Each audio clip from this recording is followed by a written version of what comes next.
पति द्वारा पत्नी पर चारित्रिक दोष लगाने पर महात्मा गांधी ने पति से कहा, धर्म पत्नी यदि अपवित्र हो गई है तो मैं इसके लिए आपको ही दोषी समझता हूँ। आप उससे दूर चले गए थे।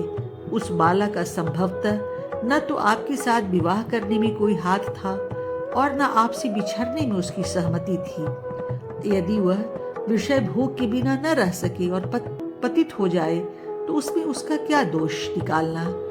जब पुरुष गिरता है तब स्त्री जी महसूस कर रह जाती है। आपकी पत्नी ने जिस पुत्र को जन्म दिया है, यदि वह आपका नहीं है तो आप उससे संबंध तोड़ सकते हैं, लेकिन मुझे लगता है कि उस बालक का भरण पोषण तो आपको ही करना चाहिए। अगर वह आपको छोड़ दे अथवा जिसके साथ उसने विषय भोग किया है उसके साथ रहने लगे तो इसे आपको सहन करना होगा।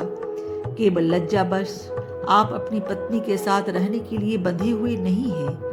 आप उससे दूर गए, इसी से वह पथभ्रष्ट हुई ऐसा समझकर और उस पर तरस खाकर यदि अब उसके साथ रहने की बात सोचें तो इसमें कोई अनीति नहीं। लेकिन यह कदम तो आप तभी उठा सकते हैं जब उस स्त्री को अपने किए पर पश्चाताप हो और आपके साथ रहने में उसे संतोष हो।